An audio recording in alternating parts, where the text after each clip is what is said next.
एक बार की बात है, एक छोटे से गांव के किनारे पुरानी और सुनसान हवेली खड़ी थी। गांव के लोग उसे भूतिया हवेली कहते थे। कोई भी वहां जाने की हिम्मत नहीं करता था। रात होते ही वहां से अजीब-अजीब आवाजें आती थी। दरवाजों के खुद ब खुद बंद होने की आवाज, किसी के रोने और हंसने की आवाज हल्की-हल्की गूंजती थी और खिड़कियों से झांकती हुई लाल चमकती आंखें। एक दिन 4 दोस्त राहुल, सोनू, प्रियंका और नीलम ने तय किया कि वो इस रहस्य का पता लगाएंगे। उन्होंने रात के 12 बजे उस हवेली में जाने का प्लान बनाया। जैसे ही वे हवेली के अंदर घुसे, दरवाजा जोर से खुद ब खुद बंद हो गया। सबकी सांसें थम गई। कमरे की दीवारों पर पुरानी तस्वीरें लटक रही थी और फर्श पर धूल जमी हुई थी। तभी अचानक एक कमरे से किसी औरत के रोने की आवाज सुनाई देती है। सब डर जाते हैं, लेकिन राहुल ने हिम्मत दिखाई और उस कमरे की ओर बढ़ा। जैसे ही वह दरवाजा खोला, वहां एक सफेद साड़ी में एक औरत खड़ी थी। उसका चेहरा धुंधला और बाल बिखरे हुए थे। आंखों से खून जैसा लाल पानी बह रहा था। वह चुड़ैल कहती है, कौन हो तुम और यहाँ क्या कर रहे हो? उसकी आवाज इतनी डरावनी थी कि सबके पैर कांपने लगे। सभी दोस्त एक दूसरे का हाथ पकड़कर भागने लगे, लेकिन बाहर का दरवाजा बंद था और हवेली की सारी लाइटें झपकने लगी। और तभी एक भयानक ठंडी हवा फैल गई। सभी बेहोश हो गए। जब उनकी आंखें खुली तो वे अपने घर के बाहर थे। तभी वह चारों आपस में उस हवेली के बारे में बात करने लगते हैं।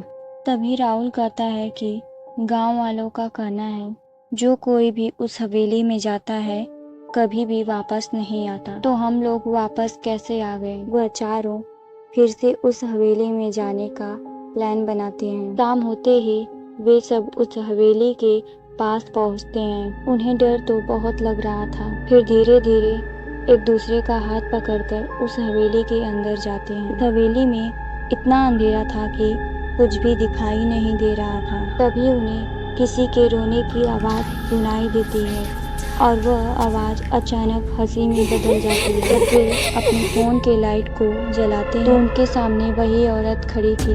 उस औरत को देखते ही उनके पैर वहीं जम जाते हैं। तब सोनू और नीलम पीछे हट जाते हैं। अब वह चुड़ैल राहुल और प्रियंका की बहुत करीब थी। चुड़ैल कहती है, तुम सब फिर से यहाँ आ गए? चले जाओ यहाँ से। मेरी तुम सब से कोई दुश्मनी नहीं है। मेरी दुश्मनी तो इन गांव वालों से है। तो प्रियंका हिचकिचाते हुए कहती है, गांव वालों से कैसी दुश्मनी? तो चुड़ैल ने कहा, ये हवेली एक महल जैसे थी। मैं और मेरे माता पिता इस हवेली में रहते थे।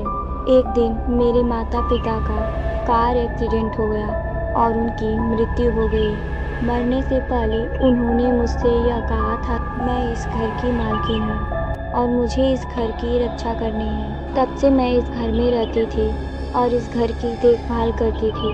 लेकिन गांव वालों को यह देखा नहीं गया और उन्होंने मुझे इस घर के एक कमरे में बंद करके मुझे जला दिया। तब से मैं इसी घर में भटक रही हूँ। उस चुड़ैल ने उन चारों से कहा, तुम सब जहाँ से आए हो वहीं पर चले जाओ, वरना तुम सब भी मर जाओगे।